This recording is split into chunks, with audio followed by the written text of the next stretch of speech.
This is the coldest place on Earth, where the sun does not rise for months, where the winds never stop blowing, and where the ice is slowly breaking apart. Antarctica, not just a white wasteland, but a silent heart that keeps the oceans moving and holds the future in its hands. Have you ever thought a pod of orcas changing their hunting path could unravel an entire food chain? A single penguin losing its breeding ice could signal the collapse of a life cycle? And if whales stopped returning, what would truly be leaving us? If you believe these stories deserve to be heard by more people, please like, subscribe, and turn on notifications. Because some moments in nature will only survive if we remember them and stay with us until the end. Sometimes the most important things are not where the eye can easily see, but hidden deep beneath the ice, where life still whispers to those quiet enough to listen.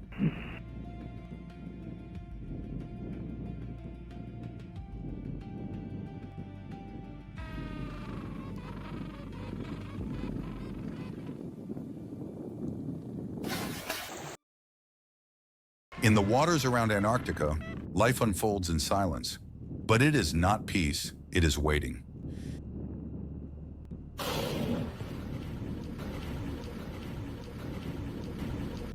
Beneath the frozen surface, a predator moves without a sound, leaving no trace. They do not chase prey.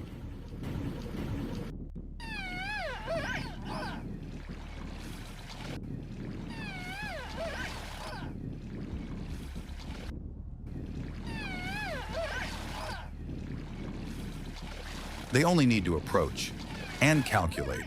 Orcas, killer whales, the most intelligent predators in the ocean's depths.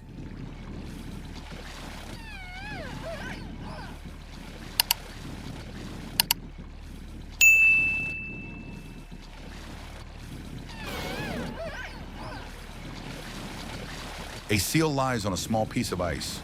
From below, a group of orcas moves closer. They swim slowly, with precision.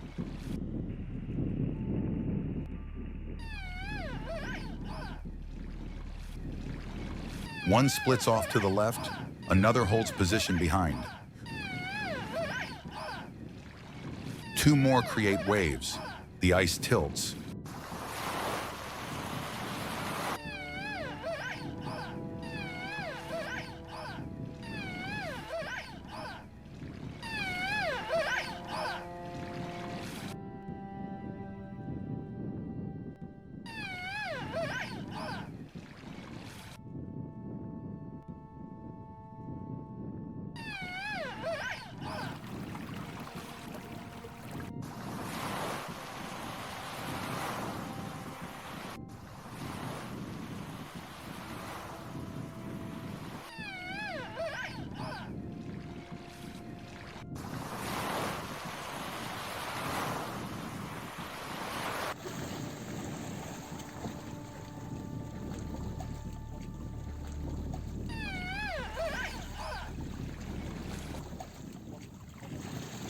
Each orca pod is a unique hunting team. They do not act by solitary instinct. They coordinate like a tactical unit.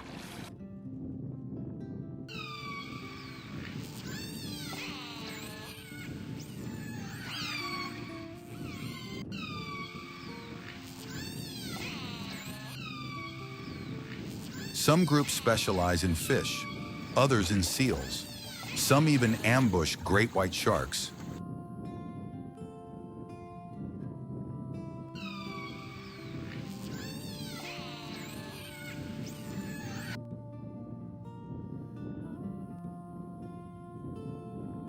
Orcas do not need to kill everything they encounter. They target what matters most. In sharks, that is the liver, rich in fat, easy to digest. Orcas know this.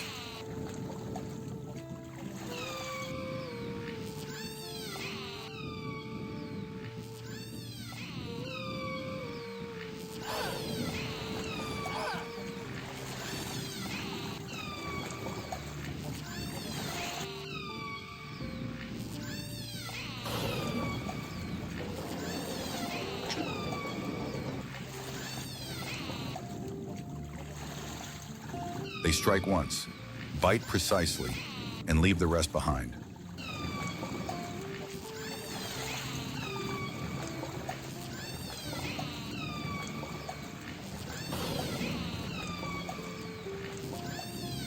When a young orca is born, it knows nothing about hunting.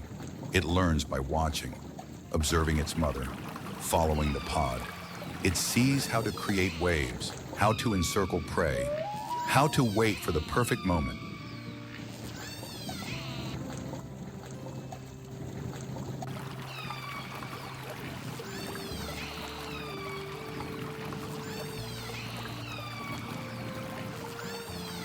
Hunting is not just survival, it is culture, passed down through action.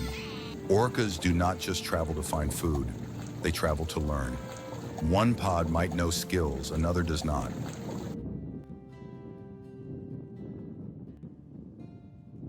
Some know how to make waves, some do not. It is not genetic, it is taught through experience.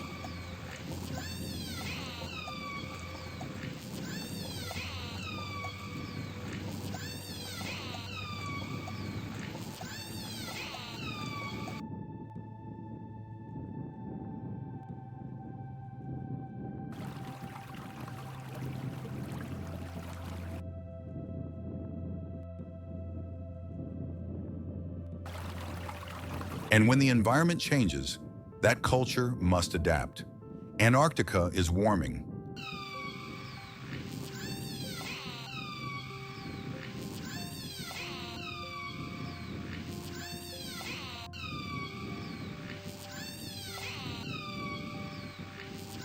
Each year, ice melts faster, surfaces vanish, and with them, the hiding places of prey. Orcas must adjust. They expand their hunting grounds, move closer to shore, explore places they never approached before.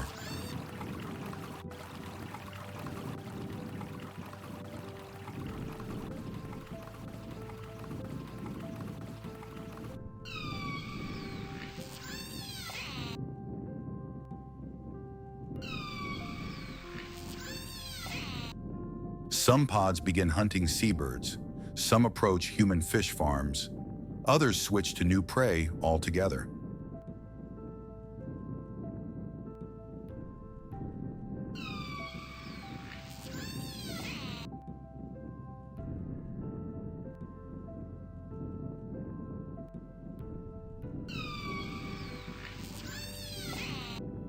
They change their tactics, change their timing, change the entire prey system.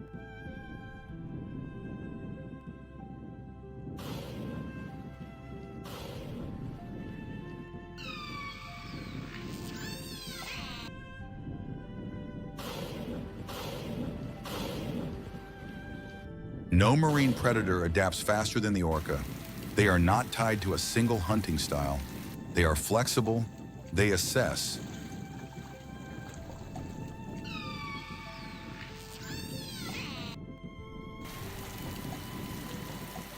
They know when to hold back, they know when to strike, but that ability makes them dangerous.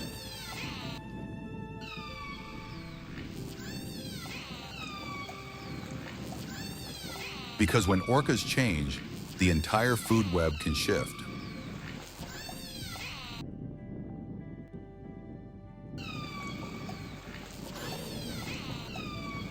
Orcas sit at the top of the food chain, but they do not rule through slaughter.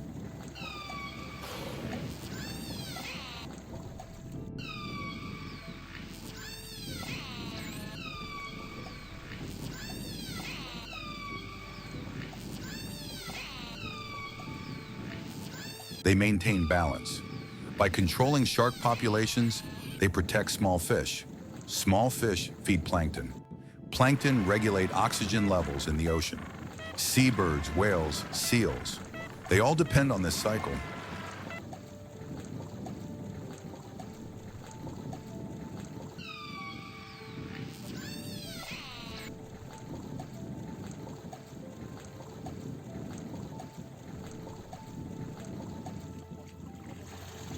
If orcas vanish, sharks could rise unchecked. Sharks would wipe out the small fish. The food chain would collapse from the bottom up.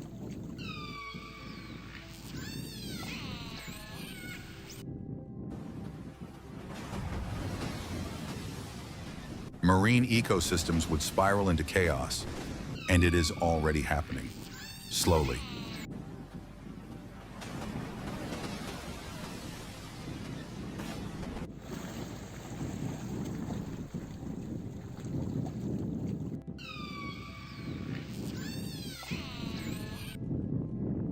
Recent studies reveal troubling signs.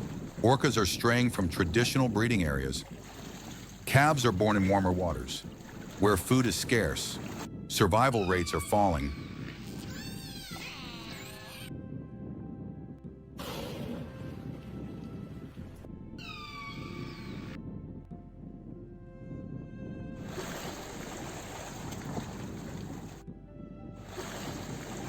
Some pods become isolated, separated from the main population. Some individuals fail to mate. The biological cycle fractures, and when the young no longer learn how to hunt.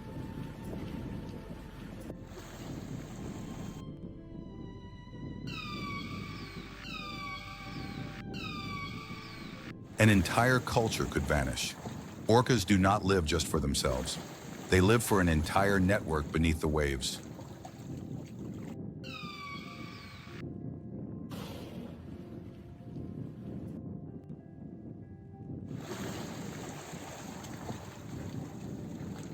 They keep the balance, they sustain the rhythm. They are ghosts in the ice, but these ghosts are the ones keeping life alive.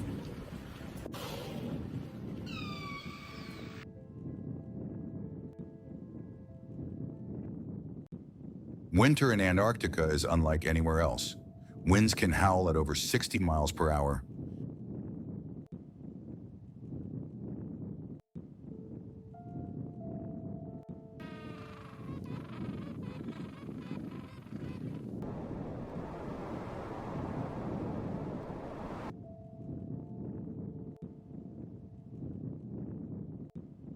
Temperatures can fall below minus 76 degrees Fahrenheit. Snow sweeps sideways across the ice, cold enough to freeze the sea itself.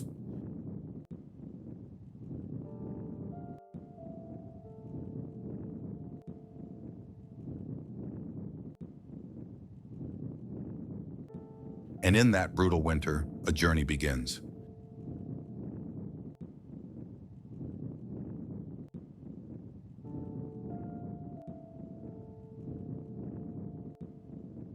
The emperor penguin, the largest bird of the polar world, does not breed in the spring like others.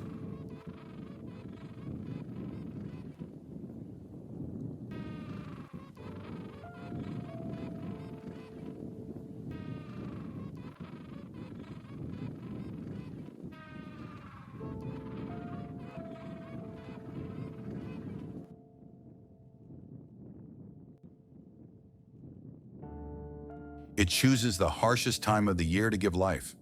As the ice begins to harden, black and white figures leave the ocean. They march deep into the heart of the continent.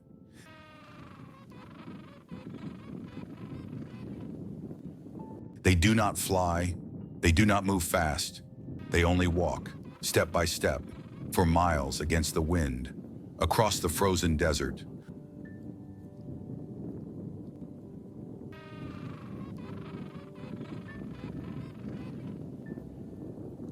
No trees, no rocks, no shelter, just small bodies leaning into the wind, marching in long, determined lines.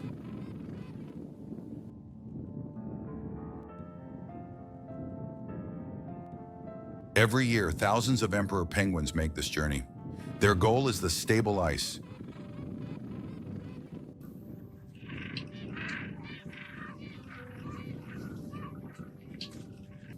Where they can safely breed. And they do it not for themselves, but for the life to come. When they arrive, the female lays a single egg.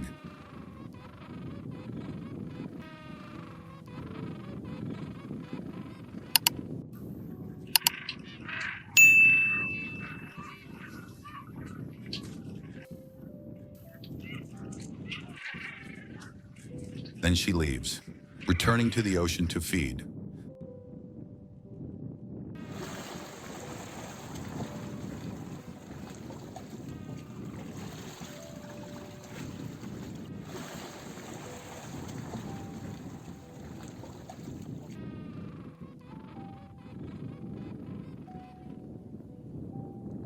The male remains, balancing the egg on his feet, covering it with a fold of belly skin. He stands there, for 2 long months, without eating, without moving far, holding life against the cold.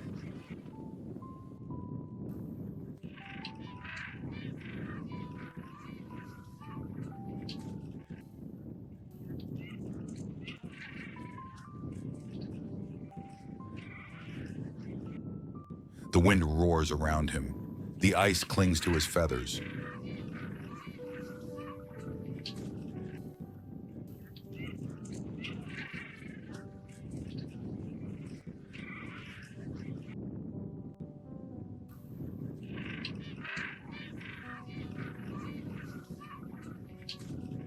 But he stands firm, patient, silent, alone.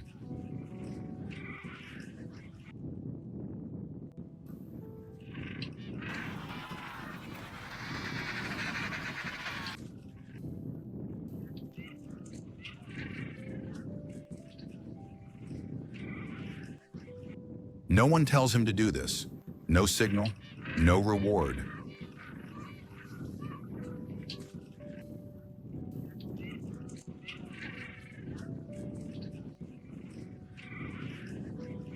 Only instinct, written deep in his blood. If he leaves, the chick will die.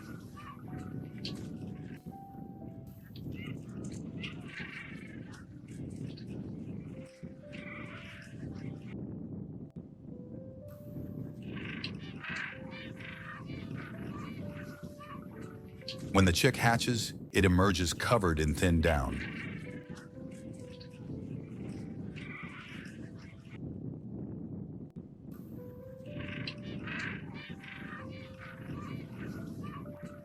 Just then, the mother returns, after weeks at sea, bringing food stored in her throat.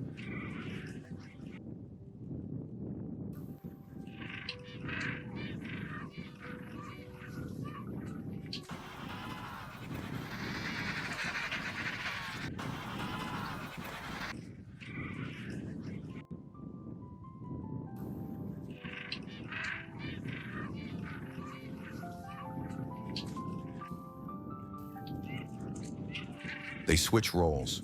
One cares for the chick, one returns to feed, and they continue over and over.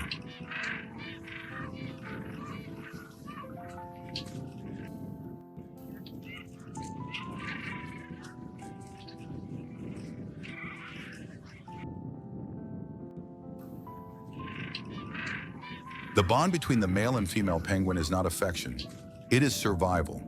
If one arrives late, the chick may starve. If one fails to find the way back,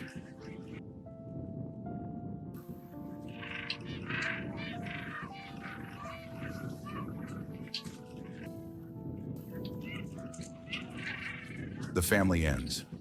This is not family as humans define it. It is a survival alliance.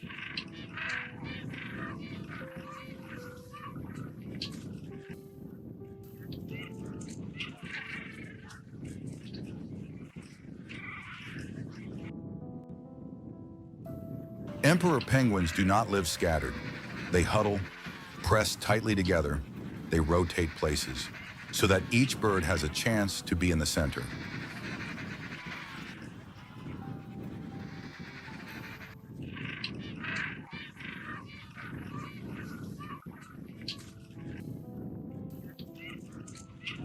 At the core, temperatures can reach 86 degrees Fahrenheit. On the outside, minus 58 degrees. It is a living heating system, built from instinct.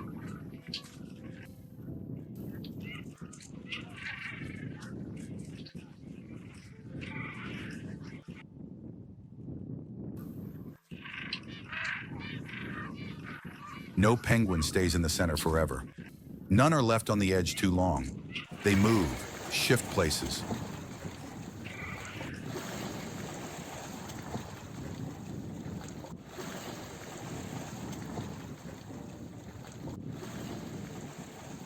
A structure that regulates itself.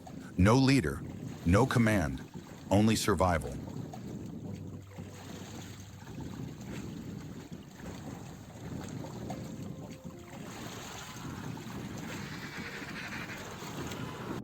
Beyond the emperors, Antarctica hosts many other penguin species.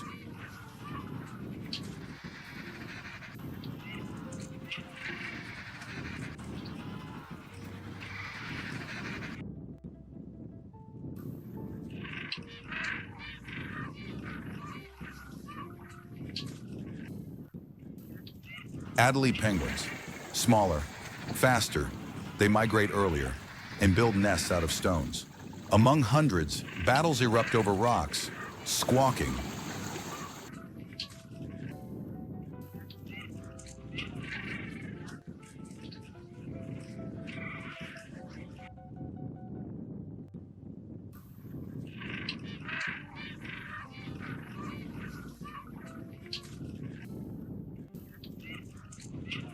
Shoving, scrambling, but still they nest, clinging to the rocky cliffs.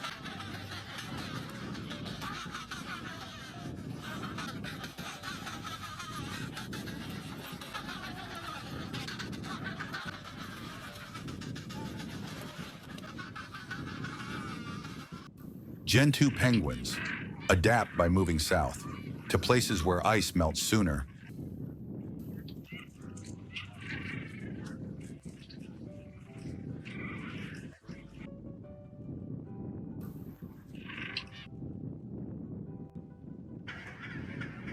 They swim fast, hunt quickly, often raising 2 chicks each season.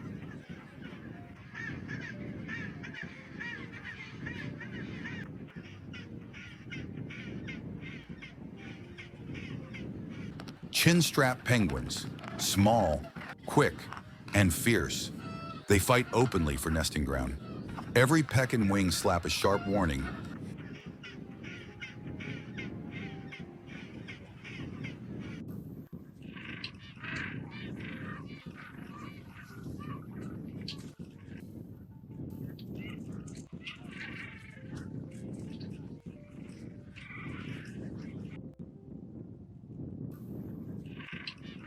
Each species survives in its own way, but all depend on the rhythm of the ice, a rhythm now changing faster than ever.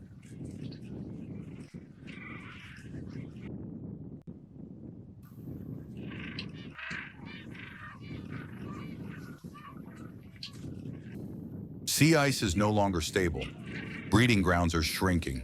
The time needed to hatch and raise chicks grows shorter. Some colonies cannot complete the cycle.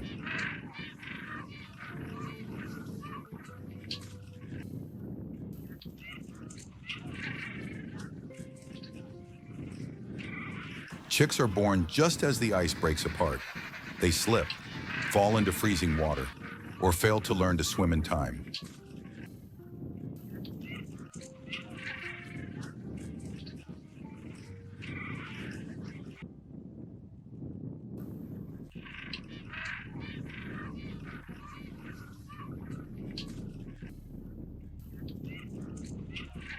Scientists have recorded sharp declines.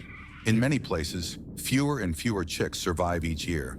As climate change accelerates the melting, penguins cannot adapt fast enough.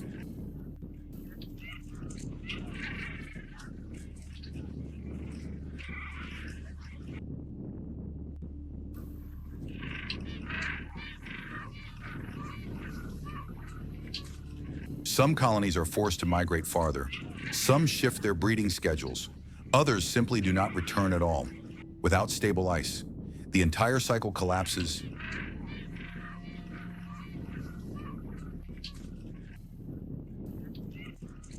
Penguins wear no crowns, hold no thrones, but they are the true emperors of the frozen world, not because of power,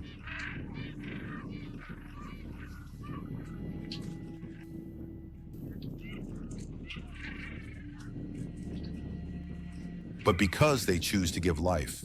In the heart of winter, because they refuse to give up, even when left alone, standing against the wind.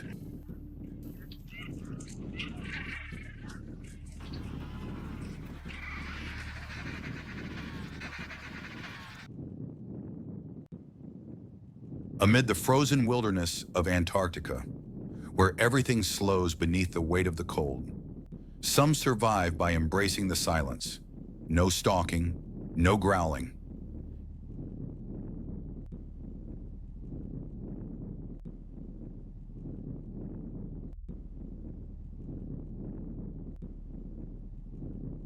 They do not need to roar. They need only the right moment. These are the seals. There are many kinds of seals in Antarctica, but none more fearsome than the leopard seal. Their bodies stretch over 10 feet.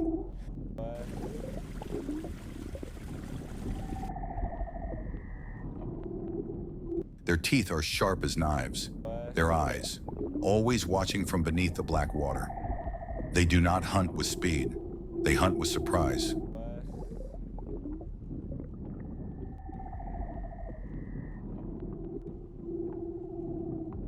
A penguin swims near the edge of the ice. It surfaces, ready to leap onto safety.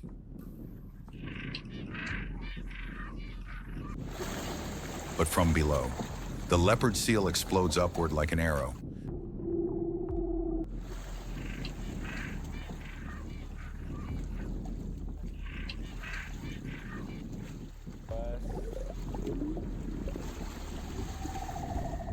Mouth wide open, seizing the penguin in a single deadly bite.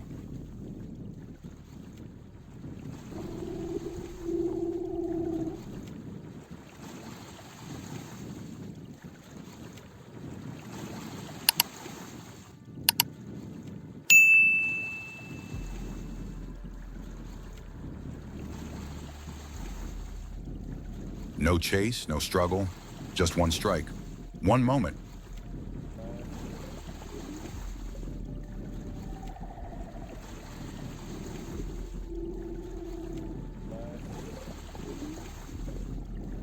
A leopard seal can twist its neck 160 degrees underwater. It can prey on fish, birds, even young seals.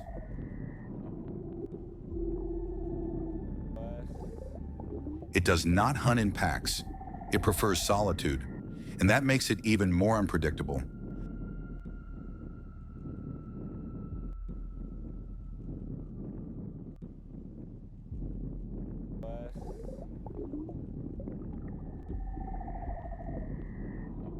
The Weddell seal carries a special skill.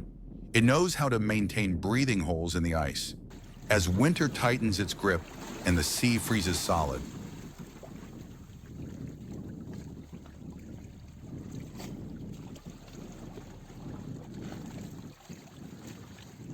A Weddell will claim a spot, gnawing at the ice with its teeth, keeping the hole open.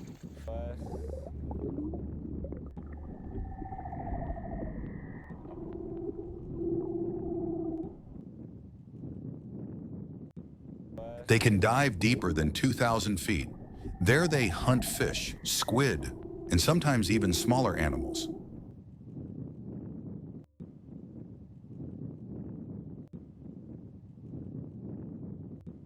But if the breathing hole freezes over, they suffocate.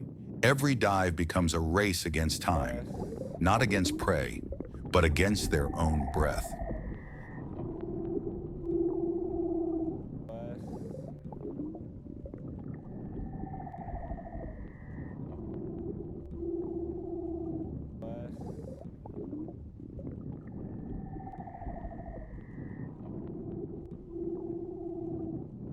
Among the seals, an invisible boundary exists. Some are hunters, some are prey, some live near the ice. Others drift far offshore, yet all of them share one thing.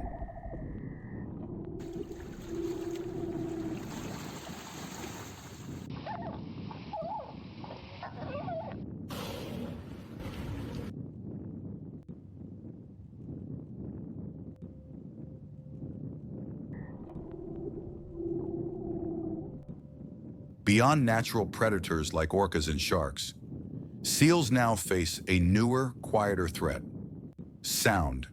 Underwater, sound travels farther than light.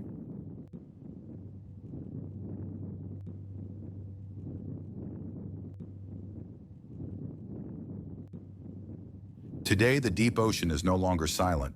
The hum of ship engines, ultrasonic pulses from research equipment, sonar signals,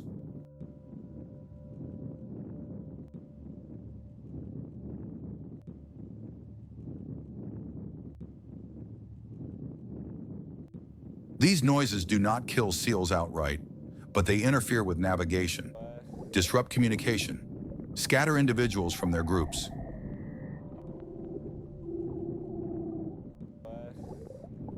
Then there is microplastic, invisible, inescapable.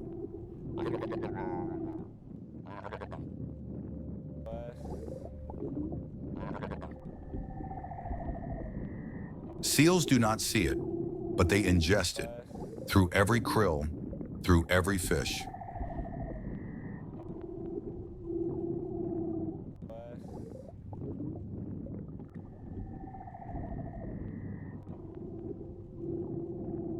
Yet still, seals endure. They give birth amid howling winds.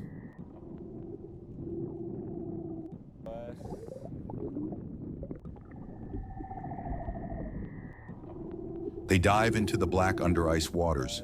They hold their silence, but never give up across this harsh, frozen world. They survive not by brute strength, but through precise quiet.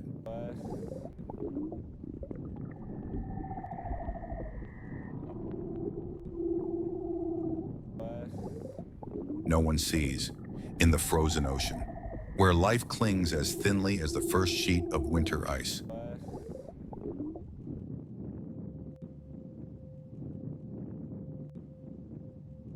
Some choose invisibility, not from weakness, but from understanding. That silence is survival.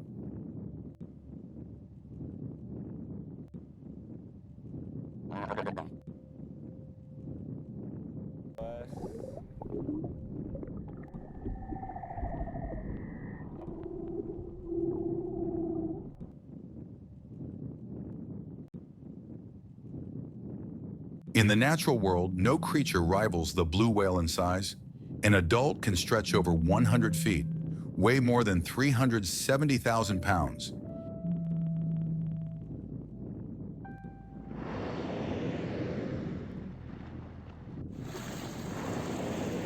Its tongue alone weighs as much as an elephant. Its heart is the size of a small car. Its largest artery could fit a child crawling through it. Yet despite their massive scale,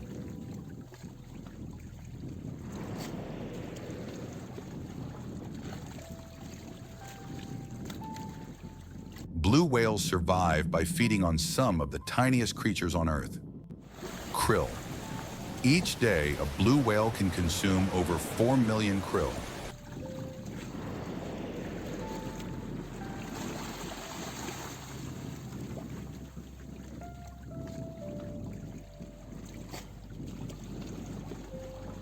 It opens its mouth wide like a warehouse gate, then lunges straight into a swarm, closing its jaws, filtering out the water, swallowing the krill left behind.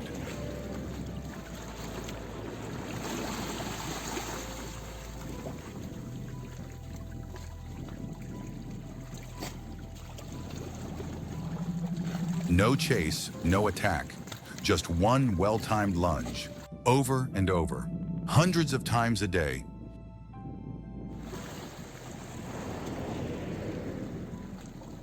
In the cold waters of Antarctica, a blue whale may seem to drift slowly, but in truth it is conducting one of the most efficient biological harvests ever witnessed in nature.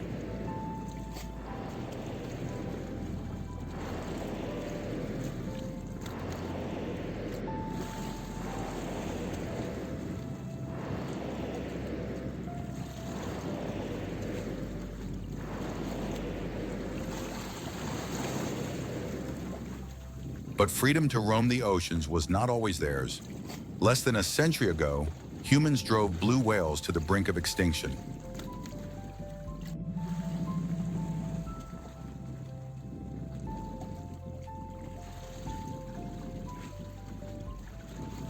Starting in the early 20th century, more than 300,000 blue whales were hunted in Antarctica alone. Their blood turned entire stretches of ocean red.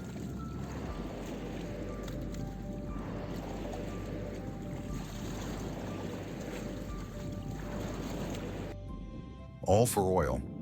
One adult blue whale could yield barrels upon barrels of it, used for lighting lamps, lubricating machines, making cosmetics and soap the price of convenience.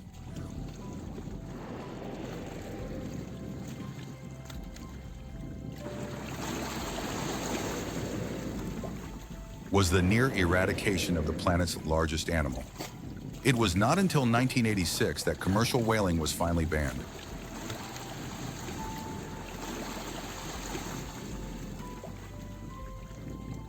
By then, the blue whale population had plummeted to less than 1% of its original size. Many believed they would never return.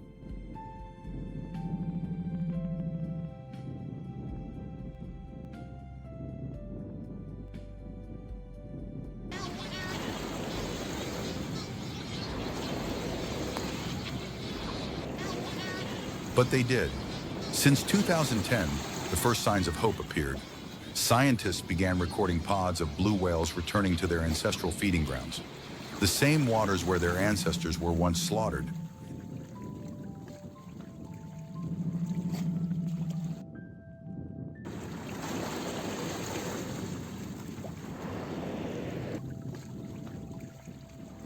They did not swim in straight lines. They circled back, as if led by a biological memory, marking the places where life once thrived. Satellite data showed a slow,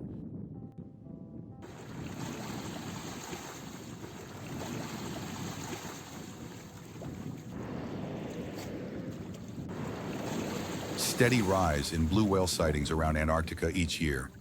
Not rapid, but real, not loud, but persistent. Their comeback was not born of miracles. It was born of endurance, of a species that never gave up, hunted.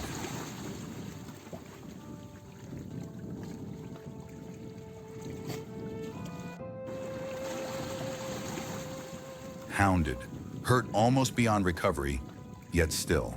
They gave birth, they migrated, they returned. Each female bearing a single calf every 2 to 3 years, each calf nursing for months.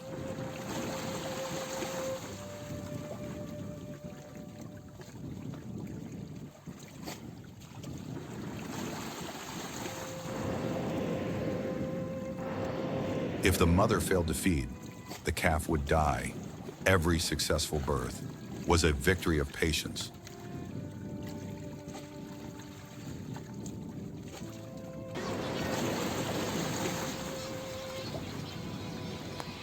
The survival of the blue whale is not just about their own species. It affects the entire ocean ecosystem.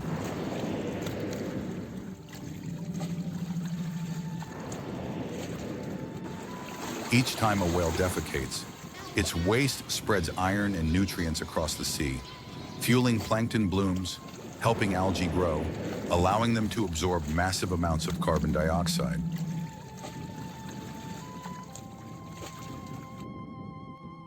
More algae means more krill means more whales. It is a cycle, a loop of life. Whales create the very abundance they need to survive, and they help cool the planet in the process.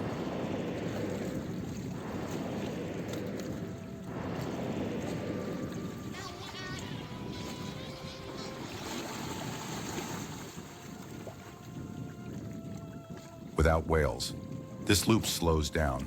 Less algae, less carbon absorbed, and the Earth heats up faster. Blue whales are not just giants, they are natural climate engines.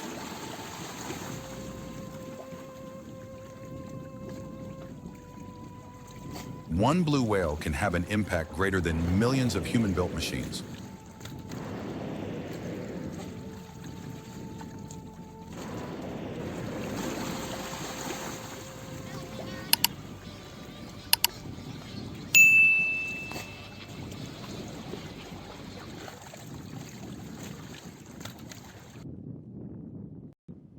Antarctica is not only the coldest place on Earth, it is also the planet's longest memory. Beneath miles of ice lie ancient time capsules, preserving the climate history of hundreds of thousands of years.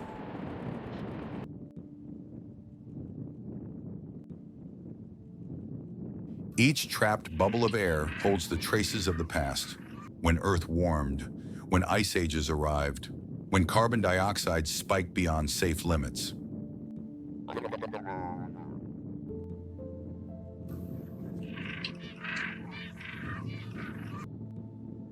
Yet while we dream of distant planets, our own is losing balance. The ice is melting faster. Thwaites Glacier, called the Doomsday Glacier, is cracking apart. If it collapses, sea levels could rise over 10 feet.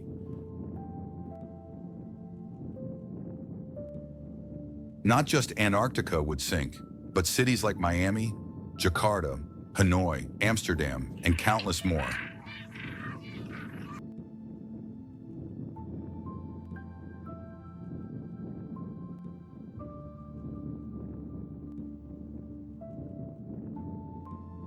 Krill, the smallest link in the chain of life, is vanishing because of melting ice, because of warming seas, because of ocean acidification. Break one link, the entire chain collapses. No krill, no whales.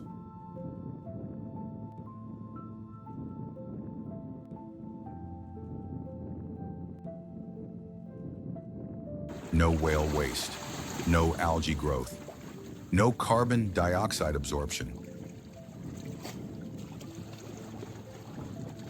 Seals lose their breathing holes.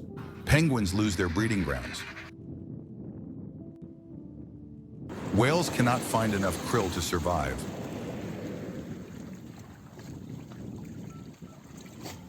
Orcas shift their hunting territories, and ecosystems twist in response. This is not just numbers on a page. It is a story of days, of species, of lives. The most terrifying part is that collapse comes without a sound. No alarms, no explosions. Just thinner ice, fewer returning fish. Species quietly slipping away from the cycles of life until one day, there is nothing left connecting them at all.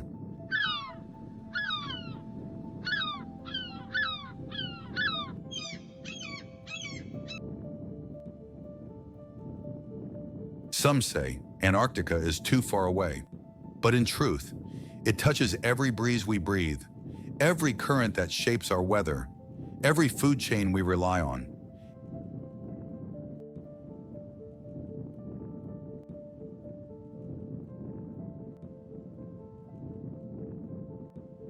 Antarctica is not the end of the world. It is the beginning. It reflects who we are. In every crack across its ancient ice,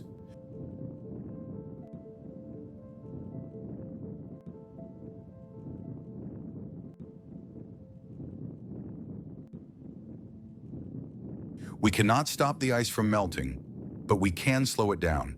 We cannot undo all that has been lost, but we can still protect what remains.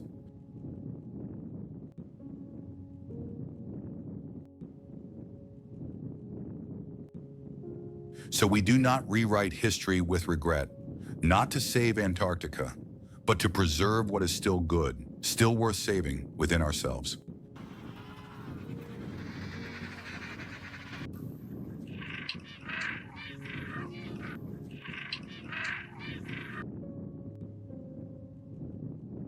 Not to save Antarctica, but to preserve the fading essence of humanity itself.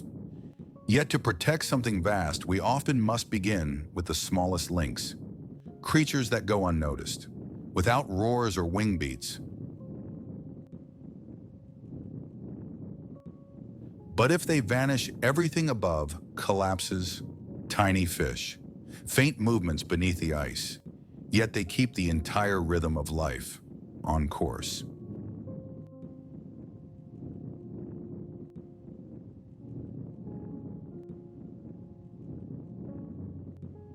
Antarctica is known for its vast white ice, colossal blue whales, and resilient penguin colonies braving the winter. But amidst these striking images lies a layer of life few notice. A world neither large nor loud, just schools of small fish quietly moving through frigid waters.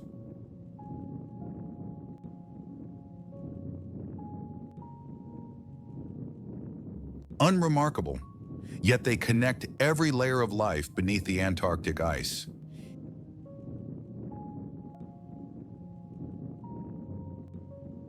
In the seas surrounding this frozen continent, small fish form the foundation of the entire food web.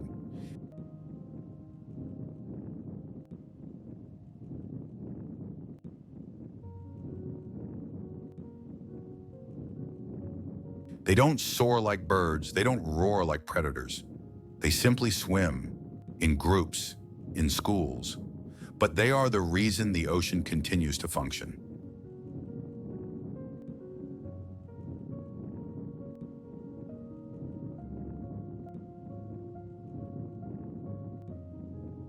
Leopard seals lurk below.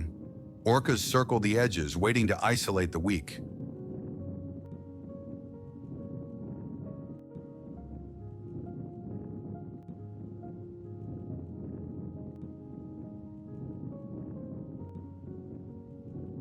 Further out, blue whales open their mouths, charging into dense swarms. Every predatory behavior in the polar regions revolves around these tiniest creatures.